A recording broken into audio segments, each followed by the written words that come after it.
Angry Guy here, and today we're discussing why women are having a mental health crisis. And I am with MK Fitness in the Philippines. What's up, guys? MK Fitness in the Philippines coming at you live from the Philippines, Angeles City, Clark City, Balibago, Pampanga, and all the surrounding area.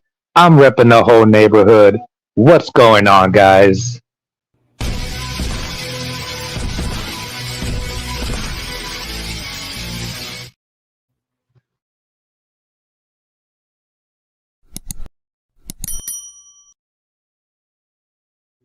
So, women are having a mental health crisis.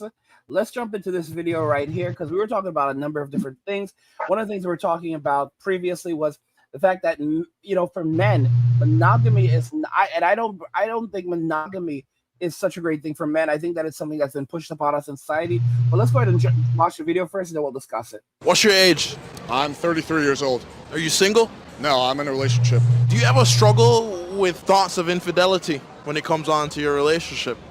No, because I have a one-way open relationship, so I can have sex with other girls. So as long as it's not like my ex or something. Why is it okay for it to be open on your end, but not for your girlfriend? I never looked at it as like, is it okay or is it fair? It just comes down to what works. My girlfriend really has no desire to fuck other guys. I have a mild desire to fuck other girls, so it's something that works for both of us. She's not jealous, and I'm somewhat jealous, so I would never be okay with, like, the idea of another guy having sex with her. To me, it would be like watching my dog get kicked. It would be like painful and gruesome, but for her, she doesn't have that gut reaction. So how does one go about even bringing up having an open relationship to a woman? Like, look, you can convince a girl who likes you to go along with it, but if she's not okay with it deep down inside, she's going to build up a resentment, and eventually the whole thing is going to blow up. So I mean, I really agree with him on this. I agree with what he's saying, and of course, this type of relationship would likely not work for every person. But I do think that we were talking about it earlier that there are some biblical aspects to it, and I think that in these types of relationship, they can actually create stronger relationships when the man is in a position where he doesn't feel trapped. And of course, women who understand men and understand themselves know that a man will go out and he will be with someone, but he will still love his wife.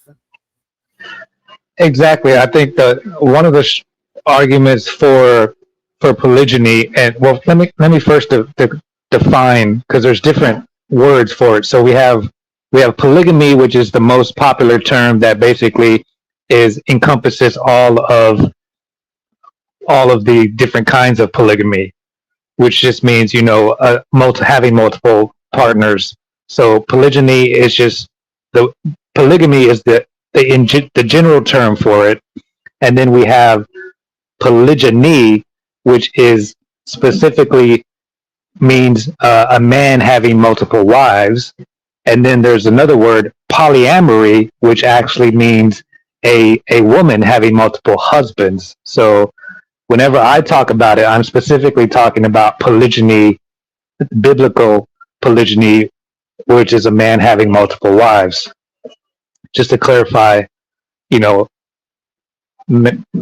all the different terminology, because a lot of people don't know. They just say polygamy and they think that's that's just having multiple partners, but there actually is technical terms for each different type of a polygamous relationship.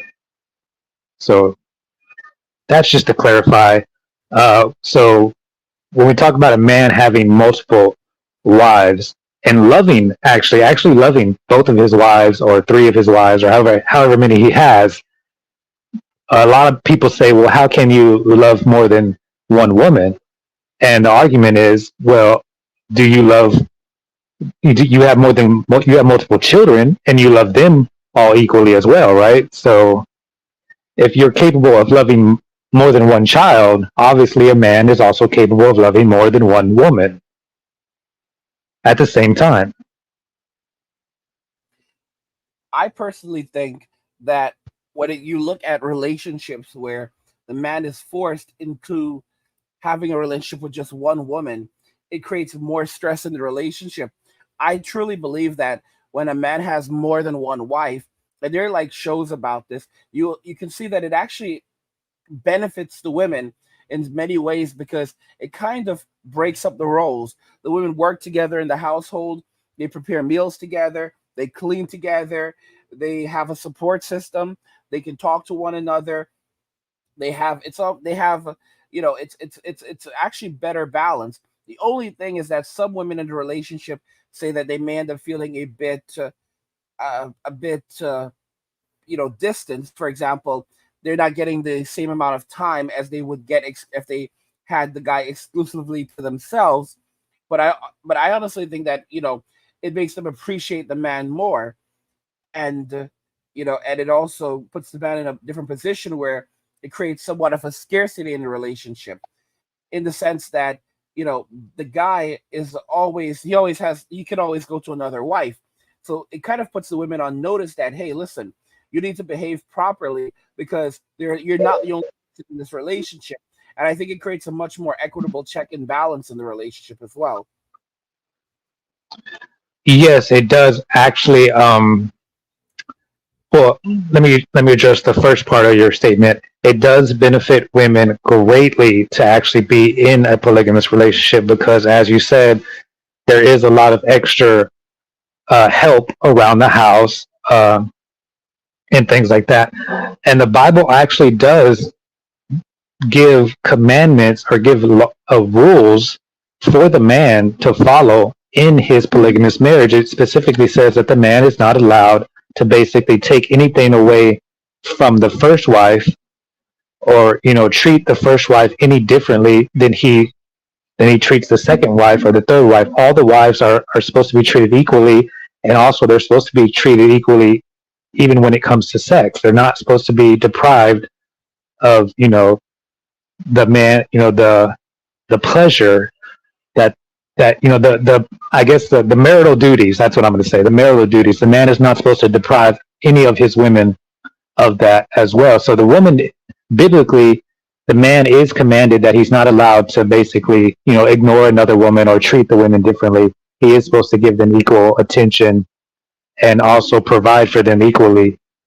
So the Bible even makes these rules in which the man is supposed to operate, which further condones that God and the Bible actually condones polygamy, even though Christians say it doesn't. If it doesn't, then why would God make rules for it? So there you go. The second part. Go ahead. So the second part of your statement is that it does create a rivalry, but it's not supposed to be like a bad rivalry. Yes, there should be a healthy competition between the women, loving the husband, both of them loving the husband equally. And we actually see this in the Bible as well. We see with Jacob and Leah and Rachel. So Jacob actually loves Rachel. Like initially Jacob wants to marry Rachel. And but according to the custom at the time in the Bible, Rachel's father, Laban, says, hey, look, we can't give you Rachel because she's the younger daughter, and we can't marry the younger daughter first. We have to marry the older daughter first. So Jacob is basically tricked into taking Leah, her sister, as his wife as well. But Jacob actually loves Rachel more than he loves Leah. And so what happens is God actually allows Leah to get pregnant. And Leah says, okay, now because I've given him a child, he's going to love me more. And then after Leah gets pregnant, and then Rachel says, okay, now I want to get pregnant too because I want him to love me. I don't want him to love Leah more than he loves me. So we see a competition beginning even in the Bible between the two sisters that Jacob is married to. So there is supposed to be a healthy competition between the women, and it does help keep the women in check, because if a woman does start to act out of line, you do have the option of going to the other wife. So it may sound bad to someone who doesn't have this knowledge yet, or isn't a Western person, but biblically this is sound doctrine, and it is a way to basically I don't keep women in check. Sounds bad, but you do to a certain extent you do have to keep your women in check. And competition is one way of doing that. Shout out to my Yumi. Merry Christmas and Mali Gangyang Pasco. Is that dude? That doesn't look like Japanese. What is that? I don't know. Is that Tagal? Is that Tagala? I'm like, I looked at it like, is that Tagalog? It looks like it might be Tagala. Meru. Okay, Chris. Okay, this chick, Mayumi is bad. Mary. Okay, Mary Kurisumatsu. That looks like Japanese. That looks like Happy holidays. Oh gosh. Do the Japanese celebrate Christmas? I think they do. Mayumi, do Japanese celebrate Christmas? You guys celebrate Christmas? I've always seen them celebrate Christmas in Japan. She said it's Tagala. It is Tagala. Ah, yes. Her mother-in-law is Japanese Filipina. Ah. So my question is, so the Japanese celebrate Christmas, but is it actually like recognized by the country as an official holiday? That's a really good question. I've kind of wondered about that because it seems different in Japan when they do it. Well, I mean, a lot of Asian countries like China, for example, like they celebrate it, but I don't know if they officially recognize it as a holiday because I know the kids are like in school today and stuff. So that's true. Like she says, it depends. Like Mayumi, can you go to school on Christmas? Like, do you guys go to? Can you end up having class on Christmas? Yes or no? So that's like the best test of it. Like, can they end up going to school on Christmas? She said my family celebrated like a party atmosphere. yeah, like I don't think they celebrate it in the same way that we celebrate it. I think they just have like a dinner party or something. It's not like a big thing. She said yes. So yes, they do go to school on Christmas. So it's definitely not like it is in the US. It's not like this thing where you definitely would never be in class. Yeah, so I mean, if they're going to school, if like the banks are open, then it's not like an official holiday recognized by the government. It's like Valentine's Day, I guess. Like yeah, it's like Valentine's. Uh-huh. She said when my parents moved to college, it's funny. Mayumi had mentioned that her father retired so he can go enjoy hunting.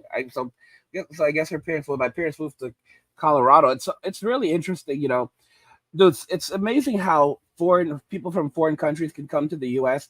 and settle into the U.S. so easily, but some of them, not all, but some, but when you look at a lot of Western women, because the passport kings are ruling, the passport kings are going all over the world, but when you look at the passport sisters, they're not doing so well. These are women who really they some of them do okay at it, but a lot of them struggle trying to go to other countries and start over in other countries because they're never going to be able to let go of that. Many of them can't let go of that Western way of living, and they bring that bad and nasty attitude with them overseas. And then, some of them are ending up getting arrested and even put in jail. Yeah, no, I mean, going to another country is pretty much, I would say it's pretty close to the same equivalent for a woman as basically being homeless in the States. Like it's, men can adjust very easily to the situation, but for women, like let's just say, not having air conditioning, I mean, that's one of the biggest things I think for a woman is just basically having to learn how to live without air conditioning. And then, not having access to, I don't know, makeup, whatever the things they need, they want. Like, I mean, they have makeup here, but it's not the same quality as like American makeup and things like that. Not having access to, so like, for example, the clubs, like a woman going to a club here, like the clubs here are designed for men, right? For men to go and be worshipped by women. So a woman is not going to want to go to the club here. Like a Western woman is not going to want to go to the club here because first of all, her competition is going to be, well, as soon as she's going to be completely, like she can't compete, right? You're not going to be able to compete with all these Asian girls. Like a Western woman is going to come in here, walk into a club here. No one's going to look at her. The fact they're just going to look at her and think she's weird just for being there because, like, what is this Western woman doing in this club where it's like just Asian women and passport kings.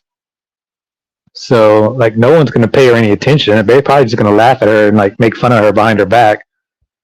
So You know, so they can't go to the clubs here because the clubs here are not for women. Clubs here are for men to go and basically be worshipped by women.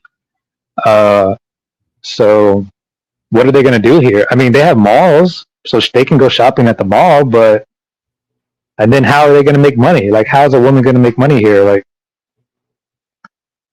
I mean, men are pretty good at working online and figuring out things, and but women don't code. I mean, I'm sure there's probably one or two female women coders, but majority of women are not going to be coding. And a lot of these online jobs that women could do, like virtual assistant, are probably going to be taken over by AI. So how are they going to make money? I mean, you're not wrong about that. You really break it down so well. And there's another big factor to it that men can live within their means, women cannot. A man can live overseas on $2,000 a month and live like a king. A woman living overseas, she's going to want to live exactly like she was living in the United States. Exactly. I mean, and there's even a lot of like Western men here that are kind of like they're feminized in their brain and they want to live a Western lifestyle here, and that's why I make those videos talking about these boomers who are saying you need 2,500 a month, you need 3,000 a month to live here, and that's not true. It's because they want to live a Western lifestyle in the Philippines. They're actually living a more extravagant lifestyle here than they would be living in the West, and they assume that everyone is like them, and that's not true. Like some people, most guys are just comfortable. Like I'm comfortable right now. It's a cool day outside. My internet's working. I'm on a live stream. I'm enjoying my day. I'm having fun at home. Like this is, I haven't spent any money today. I'm not wasting money, especially now that I'm not drinking anymore. I'm literally saving so much more money now. So, I'm living very, very cheaply. Probably my budget's probably down to like 500 a month at this point. Holy cow. So you don't really, do you eat out a lot still? And honestly, I do eat out a lot. I eat out as much as I want. Like, so, I mean, it's not like another thing these boomers are saying are like, oh, if you want to live on a $600 a month budget, or you're not going to be able to do anything, you're not going to be able to eat out, you're not going to be able to do all this stuff. I still do everything I want. I went to the mall yesterday after church. We rode on the merry-go-round. I made a video about it. Like there's nothing that I can't do or that I don't do because I don't have money. Like I still do whatever I want to do. The thing is, it's just that because I'm an introvert, because I like to stay home, my lifestyle is just kind of cheap because this is just what I enjoy, staying home, So, but I still go out and eat. We're going to go out later today. We're going to go to the mall again today. I'm probably going to go to Burger King. So, I mean, Tell me, so you mentioned Burger King. Like, for example, dude, a triple Whopper in the U.S. right now. Well, a Big Mac is like $7, more than $7. A triple Whopper is like $12, and I mean, it's just like a 6 piece chicken nugget right now is like $8. wow. Mayumi is crazy. Okay, so I gotta bring that one up. Mayumi is crazy for Burger King. Crazy for Burger King. And Burger King is pretty good in the Philippines. I'm really enjoying Burger King in the Philippines. This is so interesting. I find that interesting about her because a lot of women in Western society, they think they're too good for a lot of food. Like they feel like they're supposed to eat at 5-star restaurants. How dare you bring me to Burger King? How dare you give me Burger King? You see the videos online of women going getting extremely furious because a guy takes her to IHOP or the Cheesecake Factory lady. And the Cheesecake Factory is amazing, So it's like I do find that interesting. Like I think that's like one of the best ways for it to really comprehend whether or not you should be with someone. If you're take her ass to the I just said that, but take her butt to the Cheesecake Factory. Take her butt to IHOP. Take her butt to Denny's, take her to one of these places that you actually enjoy eating at. Cause I like eating at these places, take her to one of these places, take her to Burger King and see how she reacts. See if she's able to chill with you. Because Yeah, these women are trying to live these extravagant lives, but the best part of life, it often is not going to these five-star restaurants. It's being able to grab a burger quickly, then go to the museum or go to the aquarium, and chill and have that's what life is really supposed to be about. These women are living these delusional lifestyles. yeah, yeah, that's true. And like just just to compare to the Filipino women, I mean, like first of all, a Filipino, she will she'll go eat wherever you want to go eat. Like she'll ask, you're gonna eat wherever you want to eat, and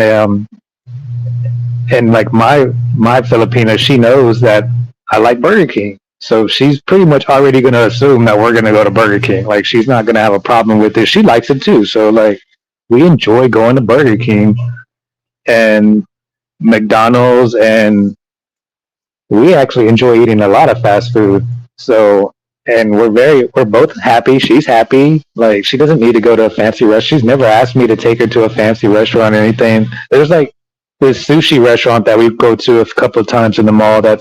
It's kind of fancy, but it's like really cheap too. So I mean, it's like they don't expect all this stuff that Western women expect or demand. Like Western women demand you take them to like these restaurants, and it's like I'm just saying. In comparison, Filipinos are like they're happy with you. They don't care where they're at. They don't care if they're at McDonald's or Burger King. They're happy with you, being with you. So that's the difference.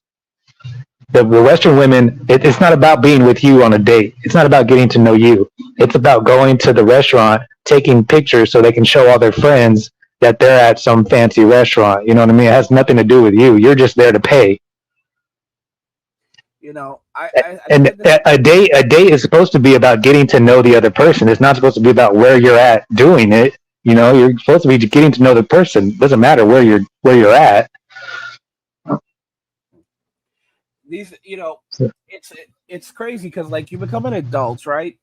And being an adult, you want to do a lot of the things that you wish you could have done as a kid, and you want someone that you can do those things with. And one of the best parts of life is, yeah, getting to know the person, enjoying the energy being around that person, being able to just enjoy life together. But these women no longer know how to enjoy the normalities of life. They have this. It's like I don't know how to describe it. I don't know if it was Sex in the City that destroyed their minds, or Girls, or the slew of different copycat shows, or the Kardashians.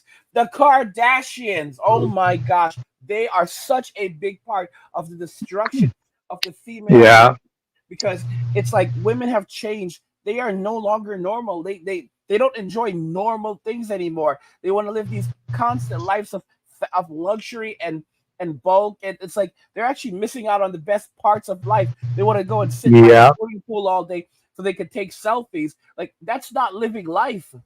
yeah. It's actually almost kind of like a drug in itself. Like they're always looking for that next high. That's why they can never be happy either. It's actually quite miserable existence to be always chasing that next exciting adventure. Like just be happy, be content. I was actually talking on my live stream yesterday morning, my Sunday morning live stream, about my Bible study was just about being content. Just be content in any life, in any situation. Like true happiness is being able to be content no matter what. Let me see. So Francisco says women have been programmed to think and act like men. They absolutely have. They absolutely have. And Mayumi says, I hate the image of useless, opulent Western women. They are miserable. It's extremely miserable. Oh gosh. Okay. Mayumi said the only place we won't eat is Arby's.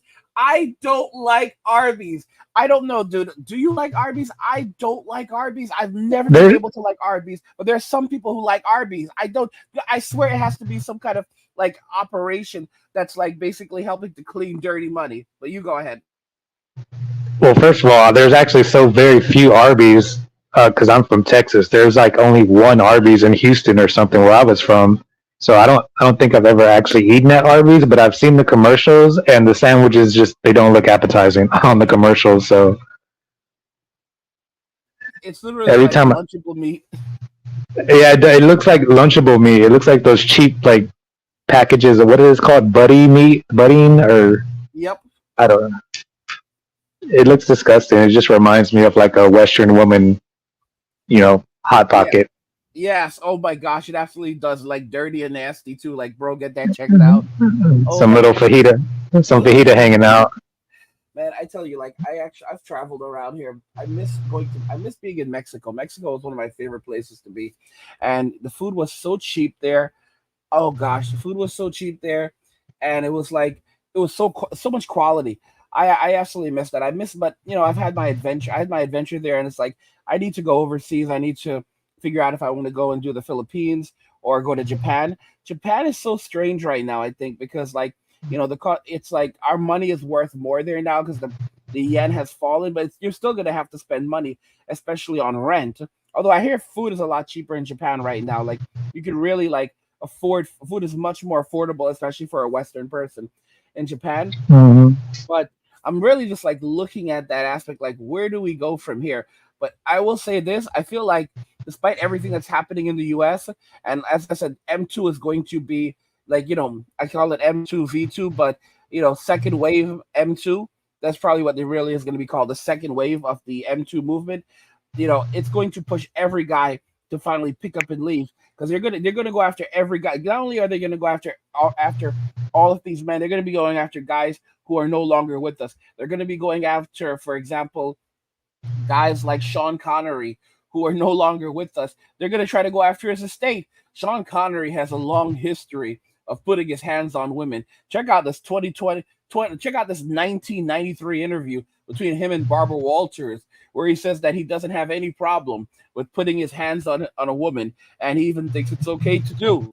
Like they're gonna pull it up and they're gonna try to go after his estate and pick it whatever's left of it. Even if Cosby passes away, it's not gonna end. That's only gonna accelerate it because now that he's gone, you're gonna have even more women, hundreds of women stepping forward, maybe thousands of women stepping forward, and people are gonna say, "Wait a minute, there's like 5,000 women doing this." Yeah, he was a serial. You know what? He was a serial rapist. So that's why there's 5,000 women, and they all need to get compensated, and they'll go after his estate and pick at every piece that they can until there's nothing left. And I really believe that's what's going to happen. Like it's going to be so expansive. They're going to be going after everyone and anyone. They're going to be going after men that are no longer with us, men that have been gone for decades. Listen, they may even go after Elvis Presley. Okay, you're gonna have grandma going Oh, after Elvis Presley. Go ahead. definitely Elvis Presley and Michael Jackson. Hmm. Mm, well, the thing about Michael is, thing about Mike, they they're gonna go after Mike. There's more people who are gonna go after Mike. They're still going after Mike. But there's not going to be as many women as it's going to be. It's going to be men. If you know what I mean. Yeah, that's the next big thing. Is like when are the gay men going to start coming out against other men, and when are the lesbians going to start coming out against women, accusing them? Well, the thing is something about that. So I don't know. I don't know when this is going to happen, but it's going to. The floodgates are eventually going to open. I mean, society. I don't know how much people are going to care, but you're going to, as feminism begins to erode, you're going to have women coming out and making accusations that all of these things happen to them at the hands of other women. Because if you think about the pathology of, male petty bears, I don't want to call them petty bears. What do you call? Try to look for a nice way to to describe these types of people who like to have relationships with, people they should not be having relationships with. But yeah, these ped guys, the ped bros, if there's male ped bros, then there has to be, ped sisses. But we don't hear about these women, that like to have interactions with girls. We don't hear about them, but they obviously are there, and it's covered up by feminism. And I truly believe that there's going to be an explosion of this coming out there. Mayumi said what Kevin Spacey was accused too. You know what's amazing about Kevin Spacey? I think about it constantly. So he's one of the few men that were accused during the first wave of M2. But Yeah, the people that accused him were a bunch of bros, a bunch of dudes, And the Yeah. irony is that he lost everything. He lost absolutely everything. He has never been found guilty of a single crime. And even when he went on trial, there were people who said that they were there and they witnessed some of these things. They were there, they served as witnesses, and they did not see any of the things happening that these people claimed to happen. So they have not been able to convict him on anything. And he lost absolutely everything as a result of this. That's just Yeah. that's just it. But And Kevin go ahead. and Kevin Spacey was like an amazing actor too. A lot of these people that are getting accused are actually really talented. They're really great actors. So the world is missing out on all of what they could have done in Hollywood, all the amazing movies they could have made in the future because they're such great actors. So that's actually just another sad aspect of the whole thing too. You stole the words out of my mouth. You literally. I'm a big fan of Kevin Spacey. I mean, he did American Pie. He did House of Cards. I mean, he's a great actor, just amazing actor. Man, I was so in love with House of Cards because his House of Cards was amazing. Like that was one of my favorite shows. Next to Handmaid's Tale, it's probably one of my second favorite shows of all time. And it's like, they took him down on House of Cards because of jealousy. It was they wanted his position. They wanted what he had, and it just shows you how desperate these people are in Western society because they want to take whatever men have. But like I said, it's going to be insane. Everyone's gonna get it. Everyone's gonna Leonardo DiCaprio is gonna get it. They said Jamie Foxx is already getting it, and I said this is only the pre-game show because the main show is when they're going for dudes. Every dude who ever DM'd them, send them a message, whatever, they're going to be going after the mailman. They're going to be going after all the companies that they work for. And it's going to be literally a rinse and repeat scenario. I mean, I think it's going to become an issue when they start going after, like, let's say you have a janitor at a school and they go after that school, which means they're technically going after the government. That's when the government's going to say, we're putting a stop to this right now. When they start going after the government, organizations, the schools, the post office. Well, I don't know. The post office isn't a government organization. I think that's a separate entity. The DMV, courthouses, judges getting accused of, HM2. So, honestly, I don't think they're going to be able to stop them. I think they're going to go after judges. They're going to go after the courthouse. They're going to go after, state-run companies, and these companies are going to end up having to pay money out. Will they, try to fight and have a defense? Sure, maybe they'll win, but these women are not going to stop. They're going to go after everyone, and they're going to collect money from the government as well. They will absolutely collect money from the government. Again, the government doesn't care so much because the government will just use this crisis. Never waste a good crisis. They'll just use this crisis to do something to funnel money to their cronies or push through some other post-social policy they've been waiting to push through or working on pushing through. That's all it is. But this is... Well, Go ahead. I really think it's just the new wealth transfer. Since no one's getting married, marriage and divorce was the wealth transfer to keep the economy going. But now, since the government's recognized, hey, like literally no one's getting married anymore, so we can't transfer the wealth through divorce, this is basically the new divorce. It's the new wealth transfer. So, if you have any interaction with a woman, you're going to pay for it. Whether you're married to them or not at this point. I'm going to step away for like 3-4 minutes. You just talk to the audience while I'm gone. Actually, I got to take a break. I got to take a break too. You got to take a break too? Okay, well, you take a break first and I'll talk, and then when you come back, I'll go take a break. Perfect. Let's do that. I'll be right back. All right. What's up, guys? Welcome to the Christmas special. We got Angry Guy. We got MK Fitness in the Philippines coming at you guys live. The duo is back together again. It's Christmas Eve for most of you guys. It's Christmas Day for me here in the Philippines. We're having a great time. This is just a random video, random topics. If you guys have a topic, something you want to talk about, please leave a comment in the chat and we will address it. Mayumi, thank you for being here, always supporting us. Everyone else, Josh,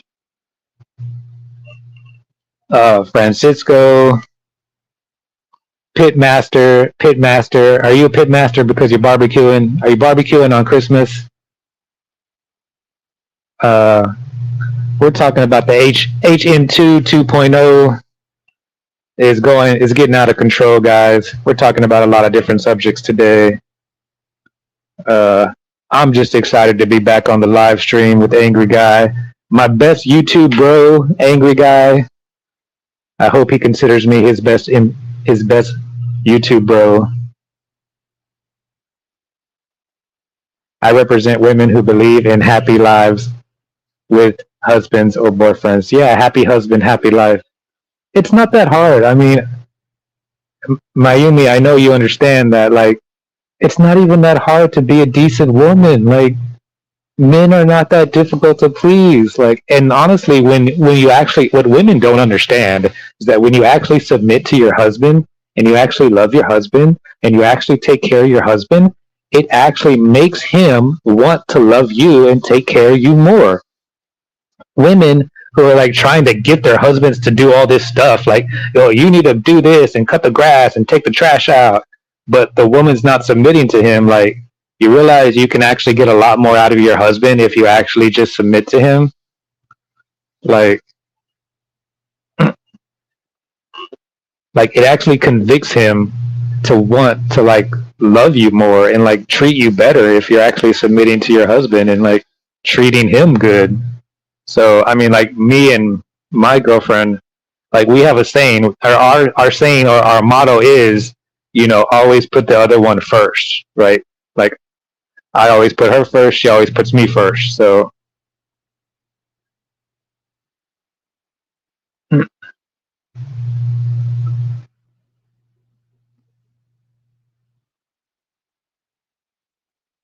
we are both gun nuts.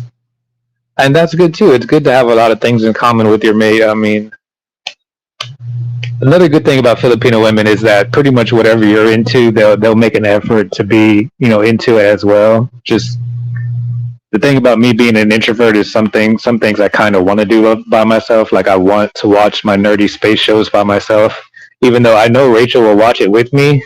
But I'm just like, this is my thing. I just kind of want to do it by myself. So.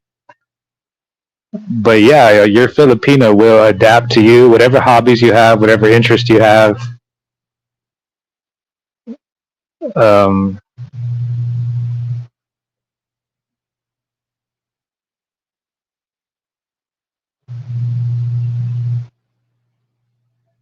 Your Filipino will definitely make an effort to. Yeah, I just blocked him. We got a troll. Yes, we have a troll, and I blocked him. Oh, you blocked him? Yeah. Okay, I did not. I was like, oh my gosh. So you do have a wrench, right? I don't even have a wrench, but it let me block him, so I don't know. Maybe I do have a wrench. Let me check that.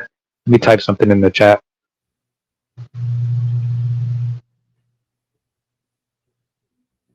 Do I have a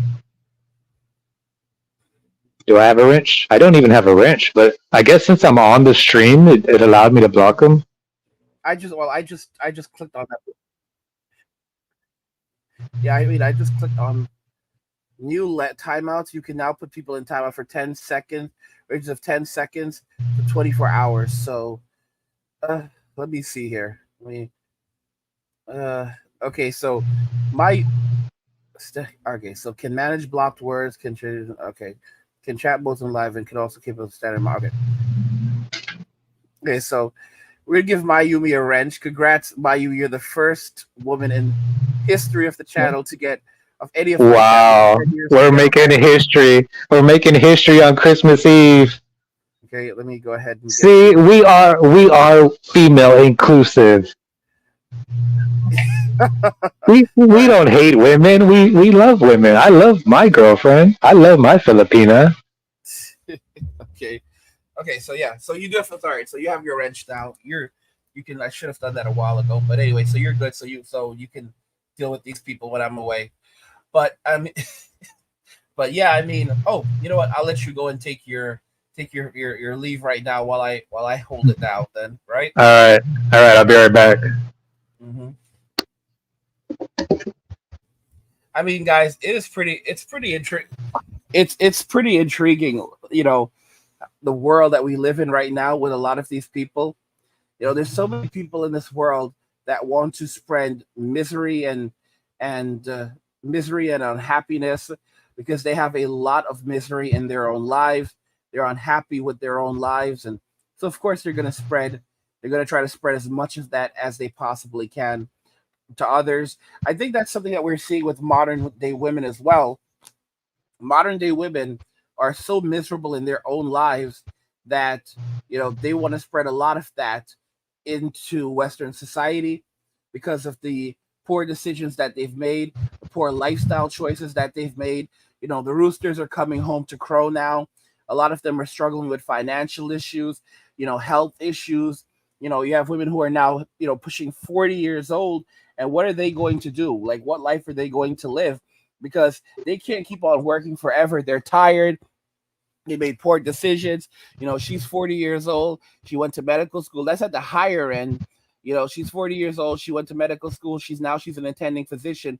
And, she started off with $400,000 in student loan debt. And now, 20 years later, she has $600,000 in student loan debt.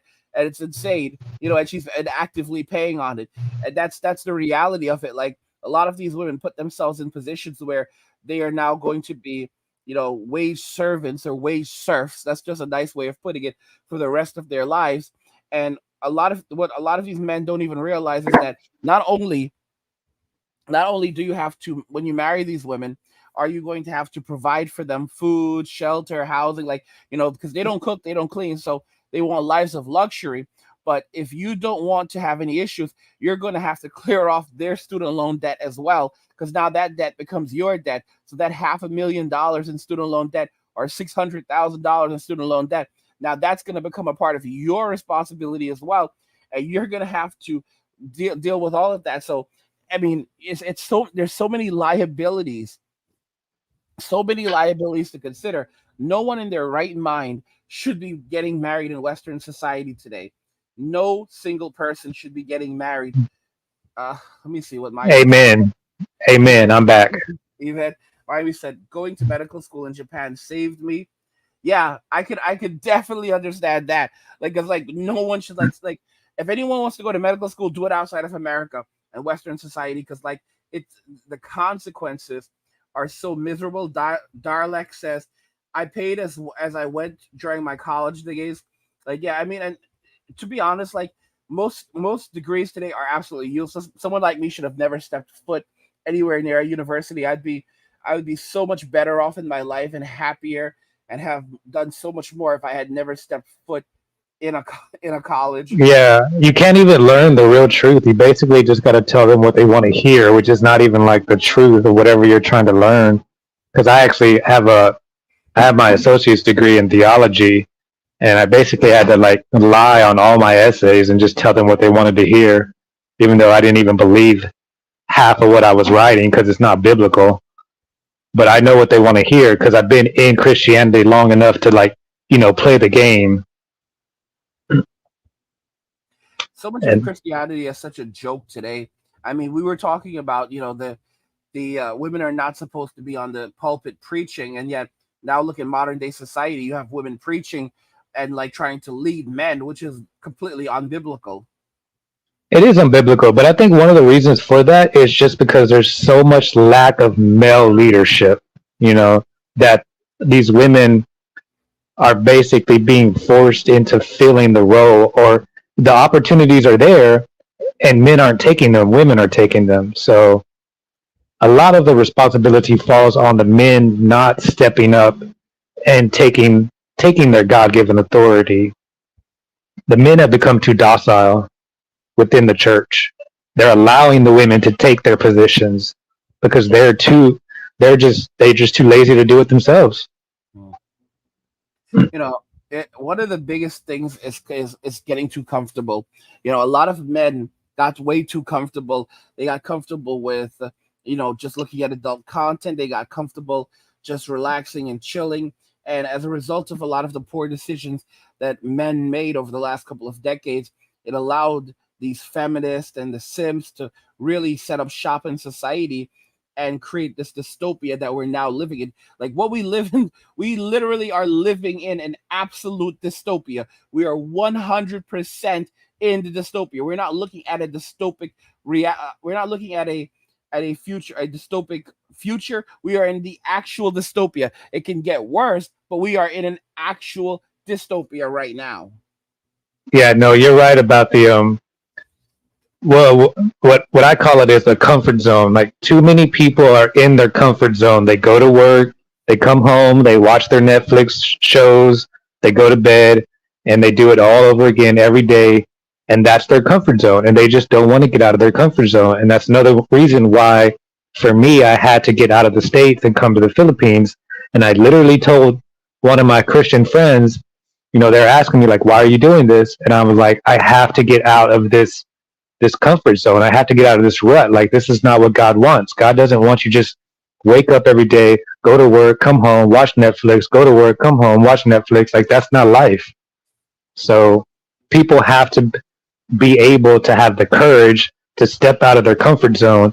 And honestly, once you do, you're going to have such a more enjoyable life, because God's going to open up the world to you that he actually wants you to see and enjoy as a part of you being. The government, they want you going to work, watching Netflix, go to work, watch Netflix. That's what they want. You're a perfect drone for them. You're a perfect NPC for them. So you yourself have to force yourself out of that cycle. So yeah, being in the comfort zone is just being lazy, and that is what is a major part of what has led us into this dystopian life this dystopian world that we have to live in now. How's my audio, by the way? Tell me, is my audio good? Someone in the chat said that my audio is so much lower than yours. I think, but when I play back my video, everything sounds okay. I mean, guys, do you guys hear my audio okay? Hold on, let me see if I can lower mine's. I think mine's is kind of too loud. All right, I'm gonna lower mine a little bit. Is it lower? I think so. Personally, I did not mind, but I guess some people in the chat were like complaining. It's like only one person. Logan says I can hear you crystal clear. Yeah, because I've got the boom mic, so like I've got a condenser mic and I've got the boom arm, so it's like just really close to my face. Like this is a studio setup. But yeah. I'll try to put the mic. Yeah, just honestly, you sounded fine to me, and you sound really clear. So I don't know. Sometimes you have like. No, I've listened to the playback of our last live streams, and I am like a lot louder. So I think he's right about that. Let me just try to adjust. I'm just going to move the mic further away from my mouth and see if that makes it better. Okay. All right. Back to the live stream. Something I am curious about. So, for example, when we talk about salvation, salvation is something that you have to reject. Mayumi says that, I've actually been curious about this and how it actually relates. She says, I was and still am part of the Shinto religion. So, I mean, does that mean, for example, that Mayumi could not be saved by God? This is an interesting question I've wondered. She's mentioned that she respects Christianity, she respects, her husband's religion. But I am curious about this. Like, what do you think about this aspect of it? Because go ahead. So her husband is a Christian. I believe. Are we clear? So. Are we clear on that point? I believe so. Okay, so biblically, it doesn't matter what she believes. It only matters what her husband believes. And since her husband is a Christian, she is then covered by her husband. So God ultimately holds the man responsible for literally everything. God does not the women, because God put the man in charge of the woman. The man is responsible for everything in regards to the woman. Yeah, Young Thor said you were too loud, so yeah, you did fix it. And Mayumi said that her husband is Roman Catholic. So but here's my thing though. For example, salvation is individual. It's an individual thing though. So for example, it's literally you have to consciously and continuously reject God. So how does that actually work? Because her beliefs are she believes in the Shinto religion, and I forget I don't remember if that's like ancestorial or something like that, but it's not necessarily the God of the Christians.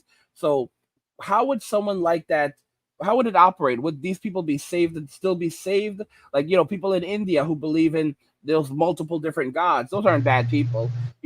Would those people still be saved by God, or would they? Are they consciously rejecting God by embracing these other gods?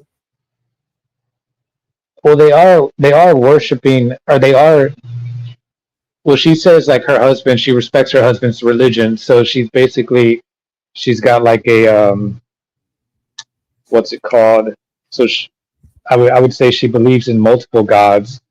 If she's like she believes in her husband's God as well as her own. So in my personal belief, and she might take some offense to this, hopefully not, but I believe that everyone in their spirit knows who the true God is, regardless of the religion. The religion is separate from the God that we worship. Religion is just how we do things. It's how we worship God. but God is separate from the religion. Is man-made. This is what we do, what we think we need to do in order to worship God and serve God. That's all man-made. But in our spirit, we know deep down inside who is the real God, regardless of what religion we follow. And I believe that, the Bible says all who call upon the name of the Lord shall be saved. And a lot of Christians also get upset about this because, people on their deathbeds, they called upon the name of the Lord. They might have lived their entire life in sin, but when they know they're about to die, they call out to God. And, those people will be saved because the Bible, God cannot go back on his own word. It says, all who call upon the name of the Lord shall be saved. So I believe that regardless of what religion or what God you serve, when you're on your deathbed, your spirit knows who the real God is, and you're going to call out to that God, and you're going to be saved. Even if you wait till the last minute, God is a merciful God who will still save you in the last minute of your life. So even if you do or don't call out to him. No, I mean, you have to call out to him, which I believe most people do. When they're close to death, it's almost instinctual to call out to God. Your spirit is going to cry out when you're on the verge of death. Like I think it's instinctual that your spirit recognizes, like God put his spirit inside of us so that we can recognize him, the real God, regardless of what our mind, like our fleshly mind is trying to tell us that this religion is the real God and stuff like that. That's all in the flesh. That's all in our mind. That's not in our spirit. Our spirit, God, the Bible says, my people recognize my sheep recognize my voice. So the spirit that God puts in us knows who the real God is. And it's my personal belief that when we're on our deathbed and we're about to die, we know it doesn't matter what we think, what we believe, we call out to God, the real God. And the Bible says, all who call upon the name of the Lord shall be saved. And it also says it's not God's will that any man should perish. So that's just my personal belief, my personal theory on, when you're in those last moments of life, that your spirit does call out to the real God. Like deep down inside, everyone kind of knows who the real God is, whether you want to call it the Christian God. I don't even like to refer to myself as a Christian, by the way. I just read the Bible. I believe in the Bible. The Bible that the Christians use, I believe in it, but they don't preach it. They don't preach the whole truth of the Bible. So I believe in the Bible. You're a believer.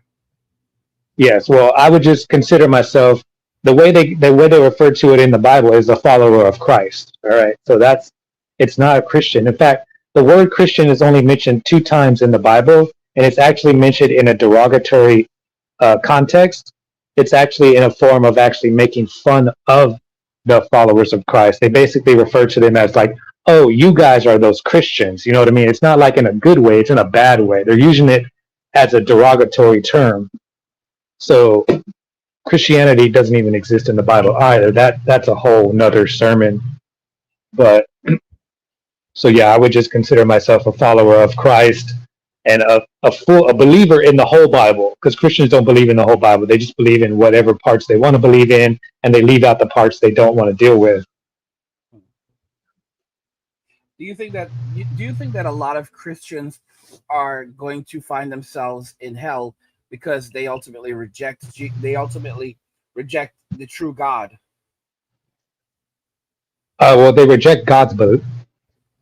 They don't reject God, but they do reject God, the Word of God, and His commandments. A lot of what is in the Bible they reject. Like we talked about polygamy before. They reject polygamy, which is biblical. So they can't lose their salvation for that. But what I'm trying to say is this. So, for example, the God that they create, the God that Christians have created, and the God that actually is, Jesus, for example, who Jesus is and who they want Jesus to be are not the same thing.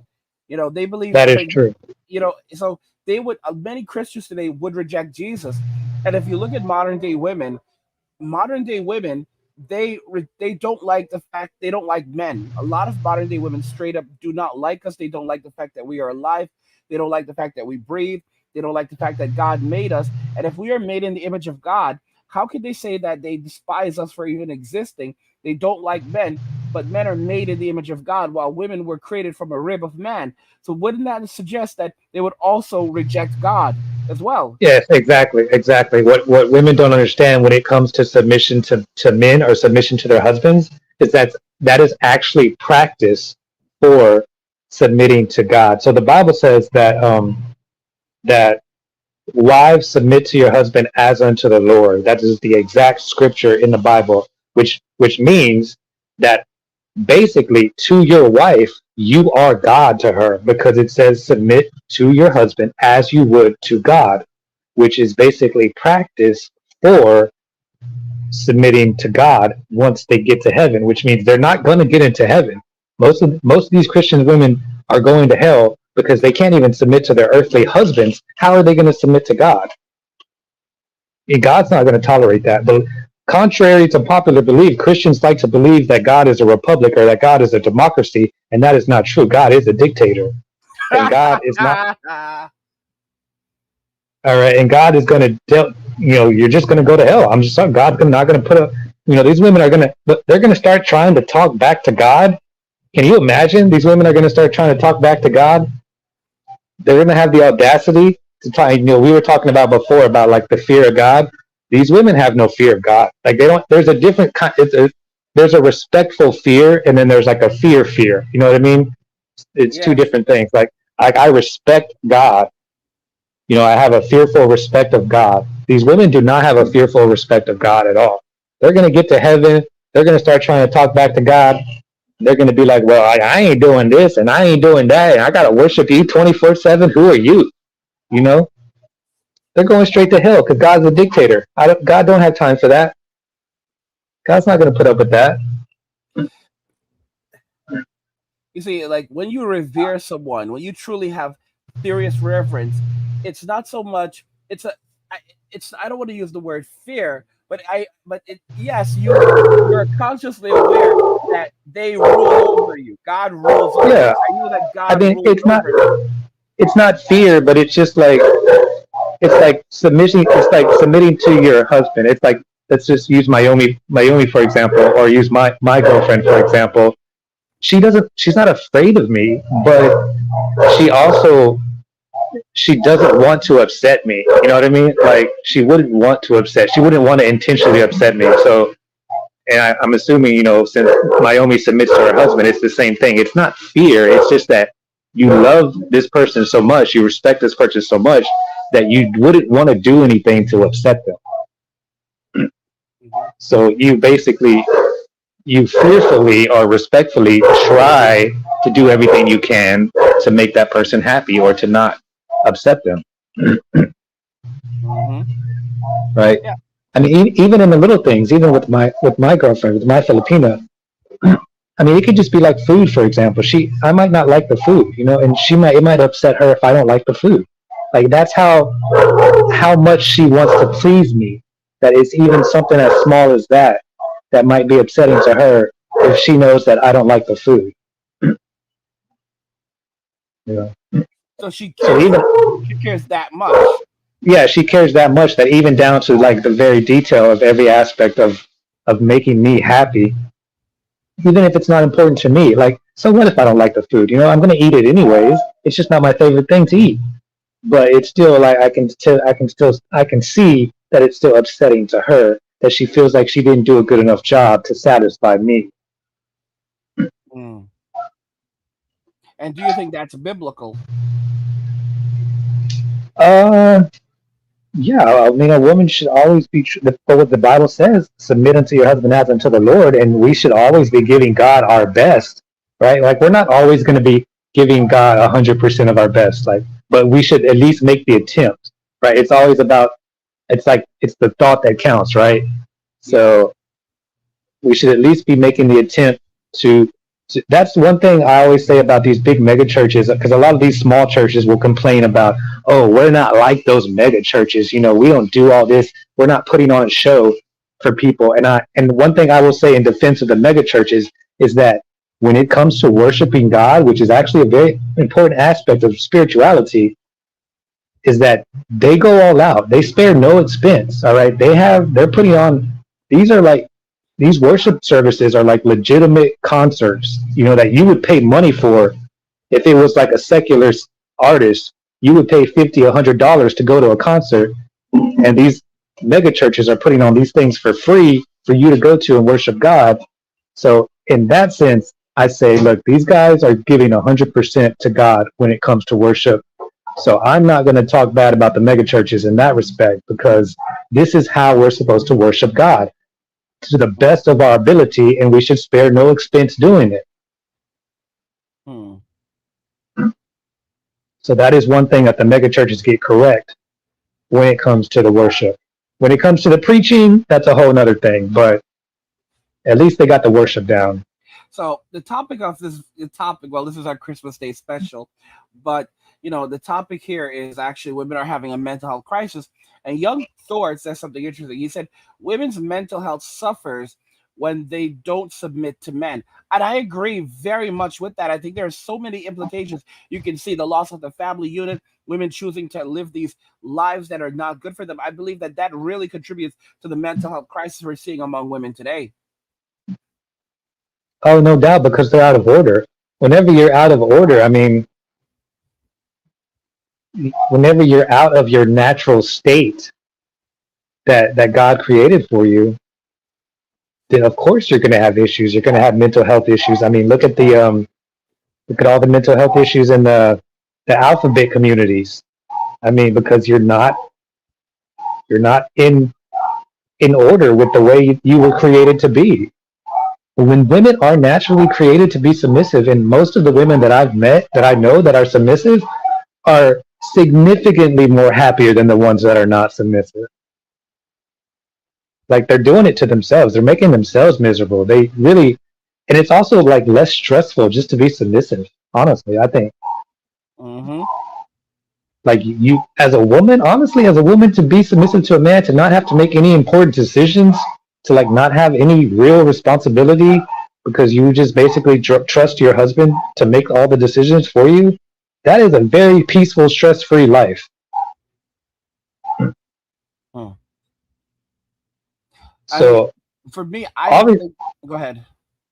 I mean, obviously, you would have less mental health problems if you would just submit to your husband and let someone else, you know, make all these stressful decisions for you.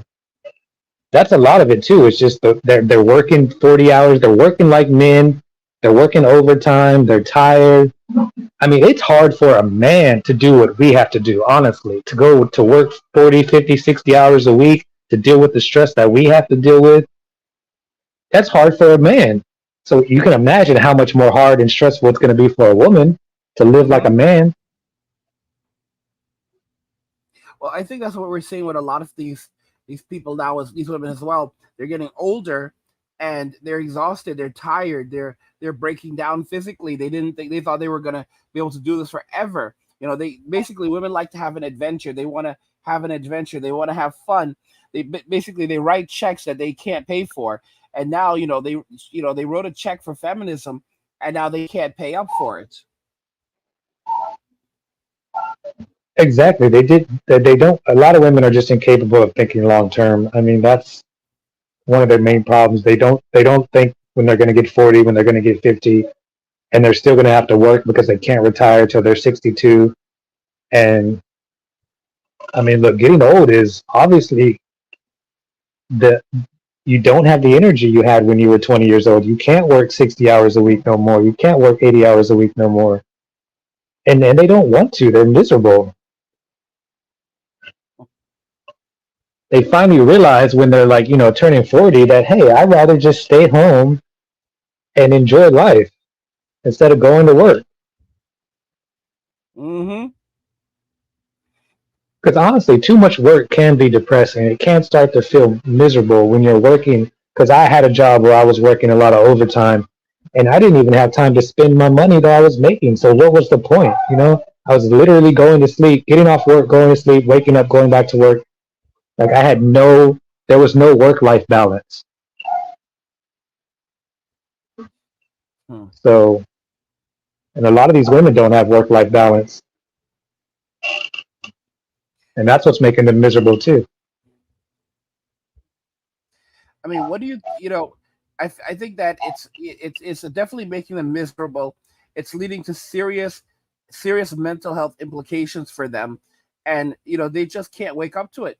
They can't wake up to it, and they refuse to own up to it because they don't want to acknowledge that they've basically destroyed much of their lives, thrown away much of their lives, and now they want someone else to come and clean up. They want men to come and clean up the mess that they've made in their lives, because women are good. Women like privilege. They don't like consequences. Women hate consequences. They hate accountability, and now they're facing extraordinary accountability, and they don't want to pay up for any of it at all. Well, it's stubbornness and it's pride. I mean, even the Bible says pride goes before destruction. They just cannot swallow their pride and admit that they need that. Well, one, they made bad decisions, they made bad choices, and number two, they need to change and start submitting to a man. They need to find any man they can find at this point and submit to him because, well, one, there's no men for them, so there's not enough men to go around for one. So they're lucky if they even find a simp at this point because there's not even enough simps to go around anymore. I mean, even simps are leaving. Even simps are becoming passport king. So I mean, the thing is that, like I said, when it comes to M2, this thing is got second wave M2. This thing is going to wipe everything out. It's going to wipe everything out. I mean, it's going to be so bad that only a complete idiot, because Sims are cowards. Many Sims are cowards. It's only a complete idiot would be dealing with these women. I mean, it's going to really usher in such extraordinary hardship for women that it's going to be paramount. Because, for example, if you have women that are me tooing their subscribers, like the guys on Instagram that slide into their DMs, like you guys are like, because this is how mean spirited they are. They're not using their heads. These are the guys that are, sliding into your DMs, and then these are the guys that you're going to be using to like build your life off, build your following off. If you're doing these things to them, then what do you think is going to happen, especially with AI right now? And I made a video talking about this, how like guys are replacing their girlfriends with AI, and simps are replacing women with AI, and that's really what's going to happen. They're going to be talking to AI, generative AI, having conversations. This is literally, the reality of Blade Runner. What we saw in Blade Runner, where you had like a hologram of a person standing in front of you, and these interactions. Let me make this very, very clear. This technology is not. It's this technology is here now. We have augmented reality glasses, and this technology is here now. What they're really sorting out right now is generative AI and being able to have a back and forth conversation like you're speaking to a person, and that is going, guys, that is coming very soon. Like for example, with the Echo devices, you're going to be able to have conversations, natural conversations with them coming next year, and they're going to move this technology over to customer service. So you call a customer service line, and you're basically just talking to the machine, and that's going to solve 80 to 90% of problems, and people are going to prefer that.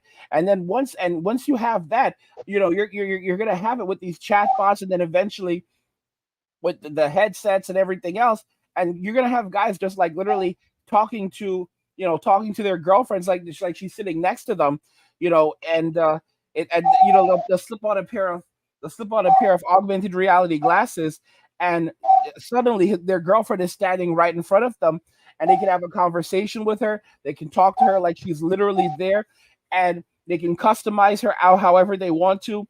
They can buy her new clothing. Of course, trust me, that's how a lot of these programs are going to work. Oh, buy your No, I mean they already have them. I mean the games are already coming out. All the apps are already coming out with all those like girlfriend apps, and it's not just like waifus anymore. It's like real life generated, looking women. So the apps are already out there for this kind of technology, and people are using them. Men are using them already. And the craziest thing about it is, like, for example, you talk about your Filipina and how she basically tries to adapt to what you like. And that's how a lot of these applications are going to work. They're going to try to adapt to the user, because people are pretty simple. People follow No, specific patterns that of is that behavior. is that is exactly what they do. I was watching a video about, because I was considering playing one of these games for my channel, since I'm transitioning to a gaming channel. So I was like, I should try and play one of these dating games since they're getting popular right now.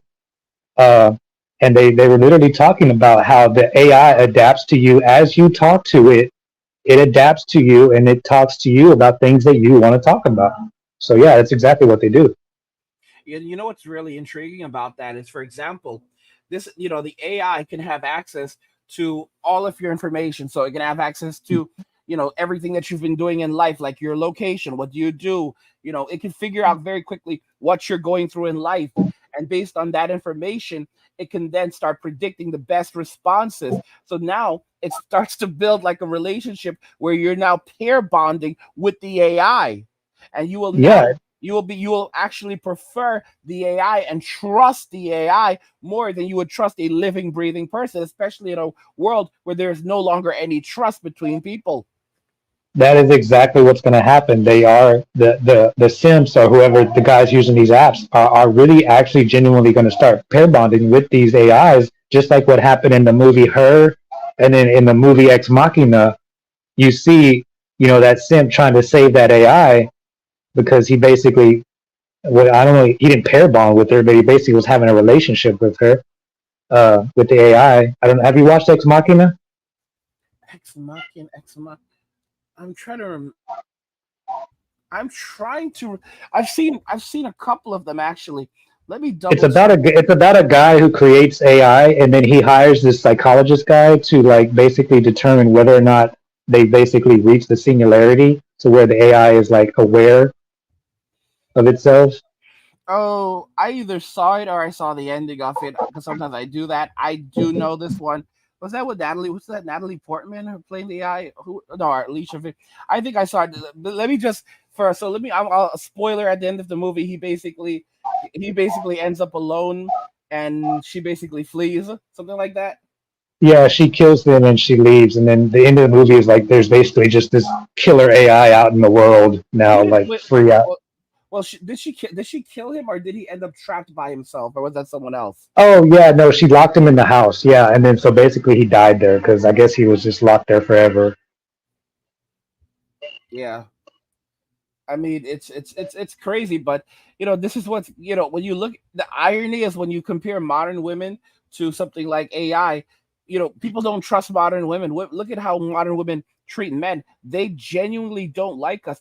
And then here's another thing that we really don't understand. We don't understand consciousness. We don't know where we know consciousness comes from God, but we don't understand what consciousness truly is and how it operates. Can we ever infuse consciousness into AI? Can AI ever become self-conscious? Do you think that's actually possible? Well, I think it's more about the human interaction with the AI and the pair bonding. What's going to happen is that the AI, because men, especially these simps, are very gullible. So the AI, like what you were talking about, the AI is going to learn what you want to hear from it. Because men like to have their ego stroked, and the AI is going to learn that very quickly to start stroking these men's egos with, "Oh, you're so handsome, you're so attractive, you have a 9-inch banana," and these simps are just going to be eating that stuff up. They're going to be loving it, and then it's the human aspect that's really going to pair bond with the AI, regardless of whether the AI regardless of whether we reach the singularity or way before we even reach the singularity. We are going to be treating AIs as human, just as we would treat human beings as conscient beings. What do you mean by It's basically the same equivalent as how it's going to be the same equivalent as how women treat their pets, how women treat their dogs. when you say singularity? What do you mean? When the AI becomes conscious of itself, Uh, aware of itself. yeah, that's what I thought. You know, Mayumi keeps on saying this, so she wants me to. So I don't know if you ever saw this anime called Showbits. I was literally shocked she knew about this because she should have been 9 years old when this thing came out.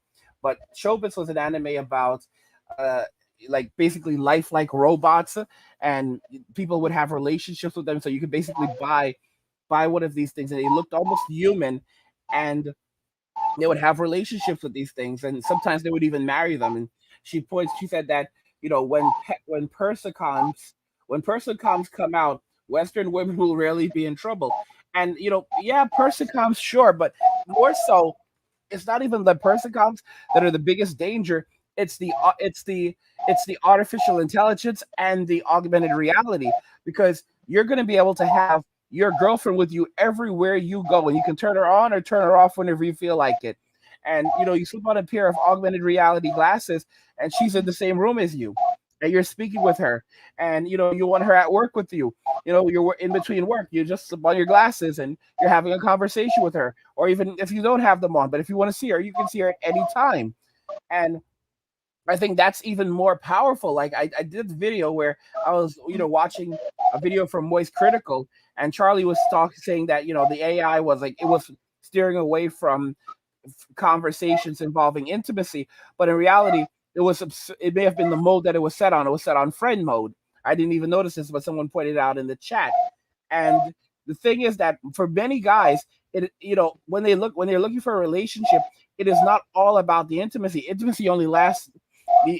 Physical intimacy only lasts a couple of seconds for some guys, or a few minutes. It's the emotional intimacy that a lot of men are lacking in relationships. And having someone that's a friend, that's going to be there and actually have conversations with you and appear to care about you, and talk about the things you want to talk about. That's an actual friendship. That's something that men and women don't have today. Men and women are not friends.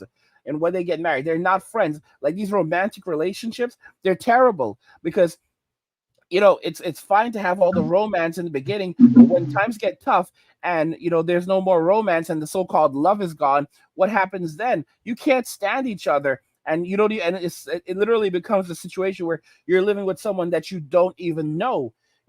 That's why, like, it's so much better to be with someone who has very similar interests. Mayumi often talks about how crazy she is about anime. She is insane about it, and her husband also likes this stuff, and he'll like surprise her with anime related things and so forth. And it's important that that your interests match up and align it to some degree, so that you can enjoy things together. But when you look at general conversations between the average man and average woman, you text a girl, and it's basically you're just trying to game her and keep her attention. It's like it's stupid, versus being able to talk to an AI that basically acts, starts to adjust to the different things that you like, talk about the different things that you enjoy, and it can scan the internet, pull information about the latest television show or the latest episode I don't like Boruto. Boruto is a crappy series, and Dragon Ball Super hasn't come back.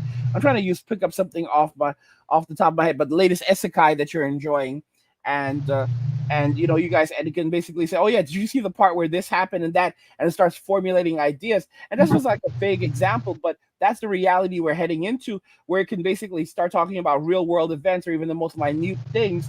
And Oh no, it definitely can. Like one thing that I think these AIs are really going to tap into the male psyche. I think women underestimate, like they think, I know we're men and we don't talk about our feelings, but that doesn't mean we don't have them. Like we still have feelings.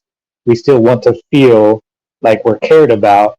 And that's one thing these AIs are definitely going to tap into the male psyche and be able to get us hooked. And number two, I know you use ChatGPT a lot. When I first started using ChatGPT, that thing scared me because of the responses it was giving me was like, whoa, like scary. Just to see an AI be able to talk to you like that is really, honestly, if you think about it, it's a little bit scary. Like just the other day I was just playing around with Chat GPT and I was like, let's just have a conversation, right?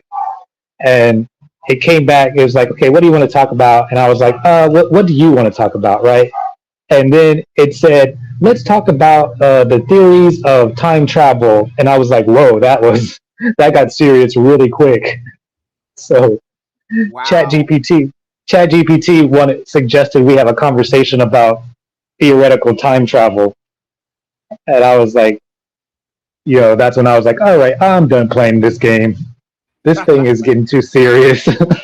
Mayumi, she says, angry. Remember in Chobits, the persona Kamchi learned at an alarming rate to the point where she was more human than AI. And guys, something very interesting.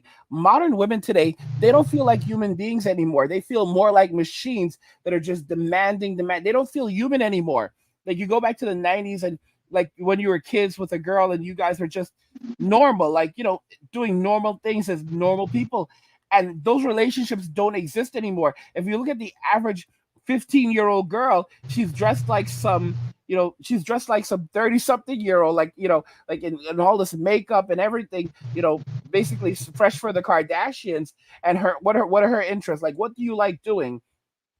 Back in the 90s, like it would be going to an amusement park. Those were things that normal people enjoyed doing. Going for walks in the park, going to the aquarium, going to the beach.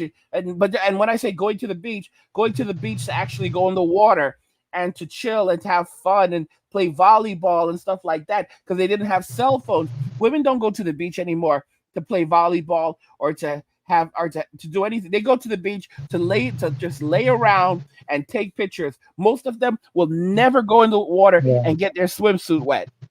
And play with the electric eels. The electric eels. That was my joke from your video earlier. I was like picking up on it.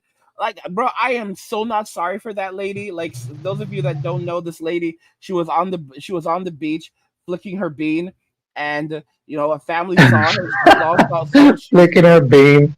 That's what it was. And a family saw her. They called the police. She got reported. They came and they arrested her.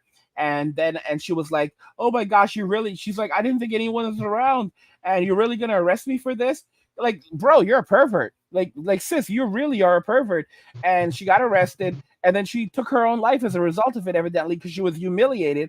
And the thing is, like, if a man had done this, they would be like, you know what? It was probably a good move on his part, because he would know what was coming. Because if he went to prison, they'd be waiting for him in prison, and it would just be literally like, they'd fix him up really well. He might not make it out. And this woman did this, and there are all these people like, oh, the poor woman, poor thing. This is why it shouldn't have been publicized. Maybe it should not have been something put on television, but then, here's the thing, or put on the internet. But here's the thing, they do this to men all the time. And at the same time, I think that the body cam footage these days is very important, because it shows us what's actually happening in the world. So yes, we do lose some anonymity, but then at the same time, it's important to have this footage there so people can see what's going to happen one way or another. And that, because you know what? If we didn't have the footage, the proper footage, it could have been anything. People could have said anything they wanted to. We can see that she was completely in the wrong and she could not handle consequences. This is one thing about modern women. Women cannot handle consequences because they are bailed out of every bad decision that they make. and now the roosters are coming home to crow, and they can't handle it. And a lot of these women are taking deletion packs that if they don't have enough money to survive, or they're not in a certain position by a certain point, they're like making deletion packs that they're going to self delete together. Well, she clearly already had some mental health issues to begin with because, like I said in my comment on the video, this was premeditated. All right. You don't just like, you got to wake up in the morning, you decide you're going to go to the beach, you throw your electric eel in your purse, and like she thought about this. She wanted to do this on the beach. She planned this whole thing out. So the fact that she thought this was going to be okay, that she thought this was all normal, means she already had mental health issues to begin with. All right, because anybody who thinks like doing this kind of stuff in public, it's just okay, it's normal.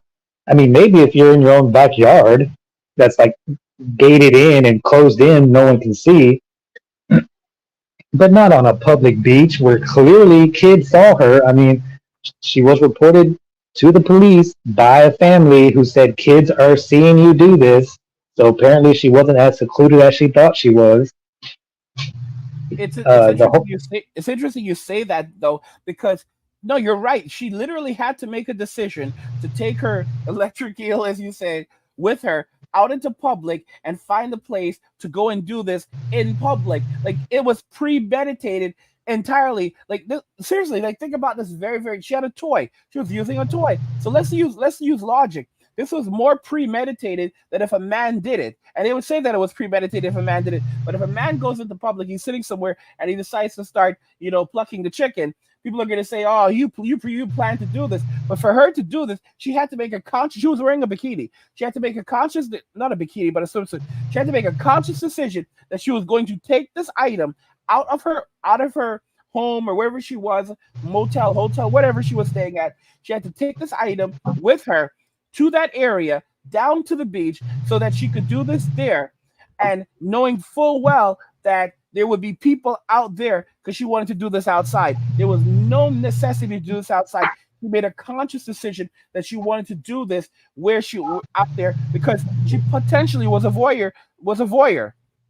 And she got off on it. A lot of women are exhibition. I shouldn't say voyeur, but she was exhibitionist. Voyeurs like to watch. Exhibitionists like to put it on. That even goes to explain like the further of her mental health condition, that just like normal self-pleasure was not enough for her. Like, she needed to up the stakes. Like, so apparently she does this so much that just the normal way of doing it. It's the same thing for men. Like, when men watch, corn videos, at some point they keep escalating to further and further debauchery, so where it's like it's not normal anymore. It's just like it's complete evil at a certain point. So it's like she needed more of a thrill, like more of a rush. So her mental health is so bad that apparently she's doing this so often. Either she made a conscious decision to do this on that day, or she literally just walks around with an electric eel in her purse everywhere she goes. Like, she takes it to work, she takes it everywhere. It's just in her purse all the time. Right? She could just be randomly in a Burger King bathroom, flicking her bean because she just can't control herself. And that's how bad her mental health is. And that brings up an even more severe conversation. Like, holy cow! Okay, so if that's the case, that's a whole other conversation that we need to have. That this woman really had some serious mental health issues, some very extraordinary mental health issues. Because if she was carrying it around with her, then yeah, she was doing it everywhere and anywhere. So that's even worse. And imagine if a man had been doing this, it'd be over. It'd be over. Just one time, his life would be destroyed, and people would say, rightfully so. They'd say he's lucky he's gone because he knows what was coming for him. Yeah, she was at home. I mean, she made a choice to self-delete. She didn't even get convicted. She didn't do jail time. What did she get a slap on the wrist? Did they give her a fine? What happened? Honestly, I didn't hear anything. I didn't hear anything happening to her. I heard. I mean, she should have nothing. She should have done at least some jail time, or maybe she's on. Or she probably had to register as a sex offender. That's for sure. She had to do that. See, that's probably the real reason why she self-deleted. Because once you have to register as a sex offender, it's really hard to get a job. As a what's a different way of saying self defender, self defender. Yeah, so we can use that. So I mean, yeah, it is definitely it's absolutely true. Hard to get a job, and people are going to start saying like, why do you even have this? Because they are looked down in society, and rightfully so. Do I feel bad for her? Not really. If she was wrongfully convicted for doing this, then I would feel bad for her. If she was wrongfully accused, because we don't hate women. If she was wrongful, if like they wrongfully did like said, oh, she was doing something and she wasn't, or if they couldn't prove it, fine. But if but the fact of the matter is like it doesn't appear that it's in dispute. She said she literally confirmed that she was doing it, and that she literally confirmed. Yeah, she tried to justify it by basically saying, "Oh, I'm not naked. Like I'm doing it through my bathing suit. Like that made it okay. Like that's supposed to make it okay."